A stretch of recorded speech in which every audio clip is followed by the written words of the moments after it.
Hello and welcome to Practical Inclusion. Just as timing would have it, my next door neighbours decided to mow their lawns today, so I apologise if you hear some background noise. I'd like to start by acknowledging the traditional owners of the land on which I broadcast to you from today, which is the land of the Wadawurrung people, and pay my respects to their elders past, present and emerging, and also to any Aboriginal or Torres Strait Islanders that are watching today, either live or on the replay. Now, I'm having a conversation with myself today, but what I'd really love is for you to engage through the comments as much as possible, because I have not pre-prepared this conversation. I really want it to be a conversation between all of us about gender equity, gender equality, and the intersections of that with LGBTIQ+ inclusion, particularly around gender diversity. So please, even if you're watching on the replay, put your comments in, whether it's on Facebook, LinkedIn, or over on YouTube, and I'll be really fascinated to see the conversation. I know many have reached out to me since I said that I was going to talk about this, and so I know you're interested, so it'd be great to see your thoughts, ideas, suggestions, and the challenges that you might have in this space as well. Now, I always get my guest to tell me their story and why they got to inclusion work. I'm not going to do that, but I am going to tell you a story. And it's something that's been quite topical for me recently, and it's something that gets me a little hot under the collar, I must say. But let me tell you the story and see what your thoughts are. I want to talk about ladies' days. Ladies' days that happen at sporting clubs. And I think this translates to other clubs and community groups where they have ladies' days, but I'm specifically talking about sporting clubs. And I'd love you to write in the comments if you share my opinion in that I absolutely hate ladies' days. So if you know what I'm talking about and you know about ladies' days and you also share my thoughts on it, please write me a hell yeah or a thumbs up, or whatever it may be. And of course, if you have an opposite opinion, I'd love to hear from you too. But ladies' days are something that have irritated me since I first got involved with sporting clubs. And I wasn't introduced to it until I started playing cricket in cricket, actual men's cricket clubs originally. It didn't happen when I was younger. I can see Helen's listening and she's given us a yep, yep, yep. My very first ladies' day, I was invited. I didn't really know much about them. But when I got the invite, there were two things on it that really disturbed me. The first thing was that there was a all-inclusive price. So you had to pay $20 at the time. It's pretty cheap, right? And you got nibbles and you got champagne. Now, I didn't drink champagne then. I don't drink champagne now. Champagne is seen, right, or certainly was back then, maybe less so now, was seen as a ladies' drink. And so at the very beginning, from the invite on the ticket price, they had already decided what type of women would be attending a ladies' day. Well, that's the message it sent anyway. So I rang up the treasurer and spoke about how this wasn't great. You know, could I drink beer instead? Could there be a price for just food and I'll buy my own drinks? So I negotiated myself a little deal and thought, okay, I've jumped over that hurdle. I'll still attend Ladies' Day. Then there was a dress code. And the dress code was rock up in a frock up. Now, you might be looking surprised and some of you might be thinking, oh, yeah, but that was in the early 2000s. Like, that wouldn't happen now. I tell you right now that there are ladies' days happening across the country where they are asking the attendees to frock up. So I decided that I would attend as a jockey because the actual language on this invite was come as if you were dressed and you were going to the races. So I found this yellow and green, I think it was, jockey outfit, shiny satin, the lot, and I rocked up in that. Now, there's two barriers that existed to that event, two barriers that I was happy to jump over. Well, I was unhappy about having to jump over, but I jumped over them anyway. But think of all the people over all the years who have not attended Ladies' Days because of barriers like that. They just wouldn't go. People from culturally diverse backgrounds who don't drink. People who are gender diverse. And now, in this day and age, let's think about the different types of supporters. So Ladies' Days were originally designed to provide a day where the women who usually made the afternoon teas, looked after the children while their husbands went and played cricket all day, trained during the week, probably stayed at a function on the Saturday night, maybe headed back to the club on the Sunday. And so they were essentially called cricketing widows or footy widows. And so they provided a day once a year where they got to have their day. They got to go in and dress up and have nibbles and it, the intention of the day was probably quite valid back then. Nowadays, there's a variety of people of a variety of genders who support sport, who support people to play sport. And so if that's the case, then why are we still calling these events Ladies' Days? Why aren't they Supporters' Days? I put out a call on my socials, what could be a different name you could call a Ladies' Day? And they were the kinds of answers that came back, well, it's Supporters' Day, it's Volunteers' Day, it's just a Members' Day or a Members' Family Day or whatever it might be, whatever suits the context. There's 1,000 other names you can give these things. But so many people hold so strongly to that tradition. And why are we holding so strongly to those traditions?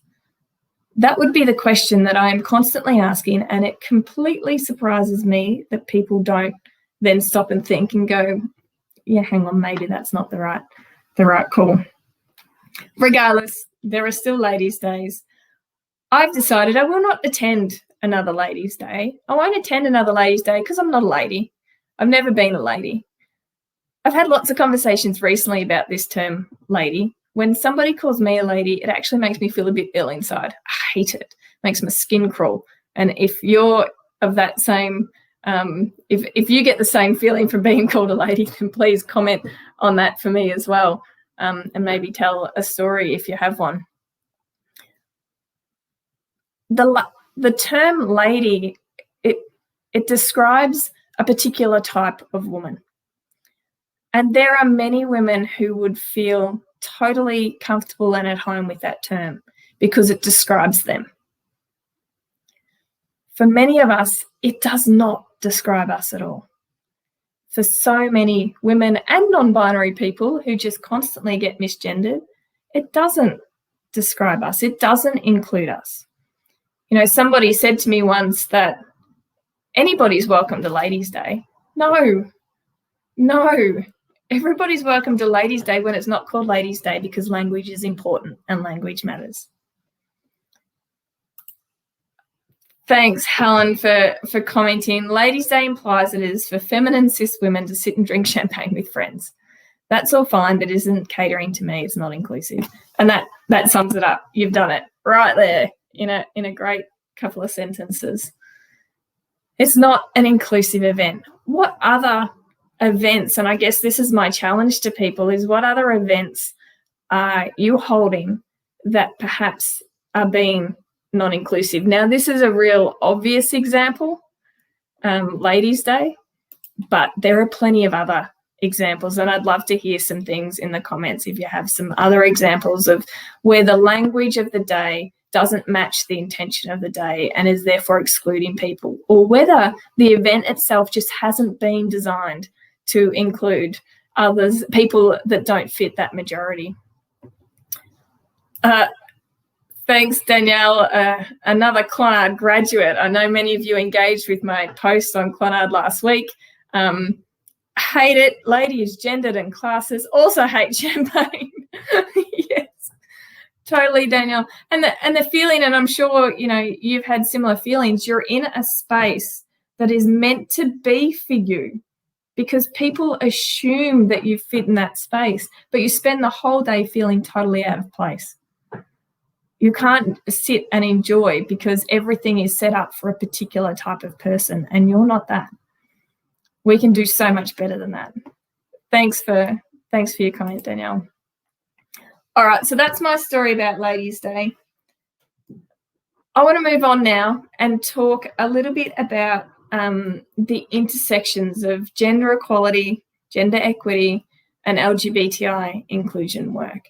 And I know that this is an incredibly topical conversation currently. I know many organisations, particularly I'd say Victorian organisations, who are faced with the gender equality legislation that they have to create a gender equality action plan. Is the intention of that legislation and what's written into the requirements for those plans, it is intentionally intersectional. What it has the potential of doing, though, is creating more segregation around gender and binary thinking around gender. And I know that there are many diversity and inclusion professionals sitting around Victoria, but also around the country and the globe, who are currently sitting there thinking, how do I include people who don't fit into the traditional binary gender structure in my gender equality work that I'm being asked to do? How do I quote a pay gap between men and women and still value and recognise that there are people of other genders? And it becomes a real difficult conversation, and it's been going on for a long time. And some of it is a practical thing, and some of it is a cultural thing and an engagement communications piece. So let me talk about it practically. When you are creating something like a pay gap, when you're talking about mentoring programs that might be that you want to establish as part of your gender equality action plan. What's another practical example? When you're looking at statistics around promotions and recruitment, when you might be looking at, you want to have gender balanced shortlists because you think that will start shifting some of the biases that are impacting your recruitment decisions. All valuable activities, but how do you make them inclusive of non-binary and transgender people? I don't have the answers to this, right? I know there's ways that I've done it, attempted to do it, and I don't know how successful it is. But I want to have this conversation. So if you've got thoughts on this, please put it in the comments. One thing that I think you should always do is that if you are required to quote a pay gap between men and women, quote that in a graph or a table, and always, every single time, put an explanation in the notes as to why that there are only two genders being shown on that graph. Typically, it's because you don't collect the data, or it's because you don't have a large enough sample size of other genders to be able to, quote, use that data confidentially in that plot. Does that make sense? You always, when you are writing a gender equality action plan, should use any opportunity you have to express make the statement that there are more than two genders. Because otherwise you are erasing and you're eliminating people from your data collection and your data presentation. So that's one thing that I always make sure happens. The second is obviously, well, how do you collect that data? And you know what? If you're in a large organisation, you actually do have enough people in that organisation who identify as a gender other than man or woman. Or male and female, because let's be honest, most of you are still using male and female. What's wrong with using male and female? If people want to put that in the comments, that would be great. We can talk about that at the end if we do. So statements always recognising that there are more than two genders And if you can start collecting the data, start collecting the data.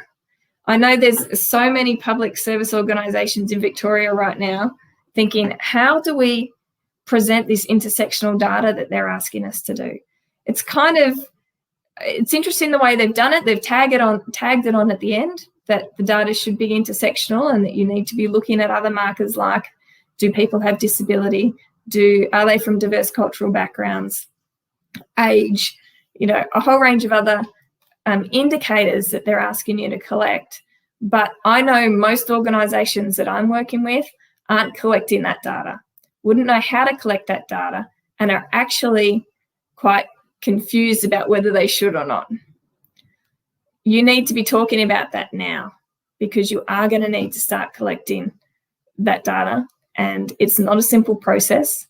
And the reality is it takes a little bit of comms along with it, and it takes a reflection on your culture too, so that you know that people will actually answer questions that you might ask around other demographics, as opposed to just gender and the typical demographics that you currently ask. So that's one thing I'd say. Let's talk about women in leadership programs, mentoring programs for women. If you've got an action in your gender equality action plan that talks specifically about creating a mentoring program for women, delete the word women immediately. If you've recognised that your organisation needs a mentoring program, then it needs a mentoring program for everybody. The rules and the way you prioritise and the eligibility criteria for selecting people to go into your mentor program, sure, you can put some priorities around that, and that's where you can seek to make sure that if you've identified that women are missing from your promotion, your career pathway, or they're facing significant barriers to promotion in your organisation, then you prioritise them within the eligibility criteria of your mentoring program. But by setting up a women in mentoring program, number one, you are reinforcing binary genders. You are leaving a whole group of people behind, and that's people who are non-binary or gender diverse or trans. And you're setting up an us and them, you're continuing on an us and them mentality. This is only my opinion, but I think it just harps back to that old comment that we know diversity and inclusion work cannot be about fixing those who are underrepresented. They're not underrepresented because their skill base is low, they're underrepresented because of societal structures. So let's not introduce actions that just reinforce that idea. So I've probably harped on a bit there, but that's, I get quite passionate about that because it really irritates me. There's so many reasons for not having a specific women in mentoring for women program, and there's so many reasons for having a broader mentoring program in your organisation. And it gives you opportunity to actually look at intersectionality and value diversity beyond just men and women. Helen's written biological gender as opposed to lived experience gender. It's I'm assuming that's in relation to the male-female comment. Male and female are biological descriptions. By using terms like male and female in your gender equality plans, you're actually excluding a bunch of people who identify as women. And that's not okay. So where possible, I think you need to update your language. Man and women describe gender. Men and women describe gender. Female, male describes sex. And those two things are different. So that kind of leads me on, although doesn't lead me on, because I just want to pause and make a few more points about the gender equality and LGBTI inclusion work and the overlap there. It can be quite really challenging for diversity and inclusion professionals to toe this line because quite commonly people in senior leadership, they want to see action against both those things. They want to see LGBTI inclusion plans as separate pieces of work from the gender equality plans. And I understand the driver for that, and there are definitely specific actions that need to be taken for each group. But I think what I've seen is the best practice examples is always having a diversity and inclusion strategy that sits over your work. And inside that strategy, you can have specific actions for specific cohorts. There's no problem with that. There's no issue with that. But framing it that way makes you think more broadly about your actions. So if you haven't framed it that way and you've put an action in your LGBTI inclusion plan that might be around increasing the recruitment of people who identify as LGBTIQ+. Over in your gender equality plan, you've got the same action, but it says, increasing the representation of women in leadership roles. If you have a diversity and inclusion strategy as your umbrella, and then an action or a category maybe of actions around recruitment, you look at that recruitment process holistically. And then you can include people with disability, and you can look to include Aboriginal and Torres Strait Islanders and people from diverse cultural backgrounds. And it's one piece of work, not 2, 3, 4, 5. It's review our recruitment process to recruit for diversity.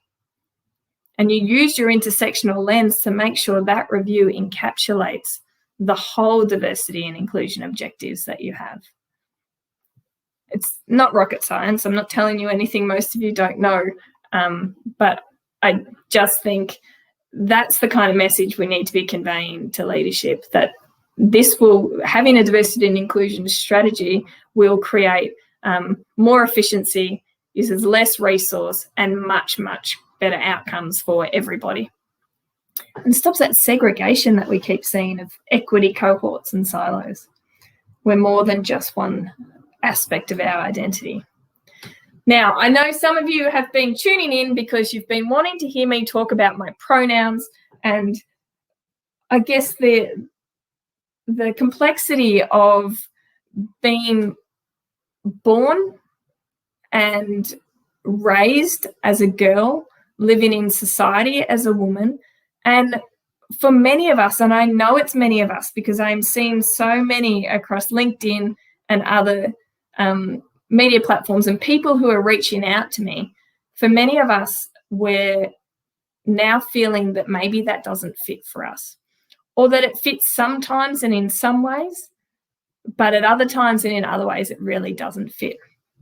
But we didn't grow up in a society where being non-binary was a thing. It wasn't, certainly when I was young, it was not even a thing. And I reflect now, and I think if I was young now in today's society, where would I sit? What would my identity be? And it would probably, it would be non-binary or trans, without a doubt, and I would own that and I would live like that.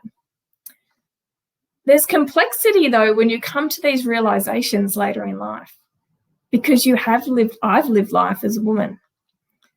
And that's presented barriers to me, and that's presented opportunities to me, and there's connection to that, and there's history of that. And what it also means is that I feel like I do have a solidarity with women. I go yesterday and I march as a woman who has been subjected to the types of behaviours that we're marching against. But in myself, I feel kind of quite disconnected to the idea of a woman. Gender's not a thing for me like it is for others, which sounds quite strange, because when you're gender diverse, gender becomes a bigger thing in your life than it is for others. But the reality is I don't hold as tightly to the idea of gender, and hence why I'm happy for people to call me they, them, or she, her. I'm not offended by that specifically. And I'm probably being a little muddled in my explanation here, because the fact is it is muddled. It's muddled in my brain because of the influences and experiences that I've had and the knowledge that I now have around gender. What I really loved is this morning I listened to Misty Farquhar, and I'm sure I've got their last name incorrectly pronounced, so I will fix that up and apologise because I didn't look that up properly beforehand. But Misty is an incredible researcher in gender diversity. from over in Perth, I believe, and I've met them once and was incredibly impressed. And there's a interview that they did, a podcast episode on Curtin University's podcast show. And what Misty said right at the end was they were asked something around, what does gender mean? And Misty said, gender is done. And I thought, you know what, that feels so liberating, to think that gender shouldn't be restricting anybody from doing anything anymore. There was a reason for gender once upon a time. We had gendered roles. There was roles we played. We're holding on to that by holding so tightly to the idea of gender. And I really like the thinking around that. By saying that, though, I am not in any way invalidating the experiences of people who are transgender. That's not my experience, but I understand that gender is an actual real, is an absolutely real thing for them. And I'm not in any way would seek to invalidate their experience. For me, I feel exactly like Misty. I feel there is no need for gender in my life. And Misty gave a really great practical tool that I'd like to share here. So make sure you go and link up with them on LinkedIn, so I'm not just stealing their thunder. But they shared a great tip where they said, refer to everybody as they, them until you know otherwise. And I think that's a brilliant LGBTIQ plus inclusion tip, to make sure that we don't misgender people and we don't make assumptions, but it also has this incredible power of breaking down the idea of gender in society and in our lives by not making those assumptions and not using gendered language all the time when it's actually completely unnecessary. So I'm nearly running out of time. I've got a comment here from Alan, and I'll show it up. It'll cover my face for a bit. I work in a very male-dominated sector. We have women in groups with the intention of providing community safe space for discussion among the underrepresented. Conscious, though, that the naming of the groups excludes non-binary people who would be welcome in that space. Do we have any advice on how we can communicate that better? This is, I'll hide that now so I don't cover my face too long. This is exactly the tricky part, isn't it, Alan? And I absolutely can relate to your challenge and your issue, and I see particularly in the engineering space there is so much of this, and there's so many women in programs, scholarships, etc., etc. I still think that you can reimagine those groups, the purposes of them, new names for them, to make sure that you are including other people who have been traditionally excluded from those spaces, because women aren't the only people who have been traditionally excluded from the engineering space or from, those kind of male-dominated industries. So I think you can think creatively about how you name these things. If it's really something that you can't change and women's in the title and that's the way it needs to stay, then make sure that there's a byline or a tagline that really strongly includes other people. So whether it says we strongly encourage people who are non-binary and gender diverse to attend, as well as Aboriginal and Torres Strait Islanders and people of diverse cultural backgrounds, because we know that underrepresented groups need to be specifically invited to things that they might have been traditionally excluded from. Otherwise, they won't come. So, and when I say that, say you're running a business event in your local community and it's a women in business event. I think there's some events called business in heels events, which just makes you cringe. But think of those type of events and think of the type of people that you think of attending those events. And underrepresented groups see the same thing.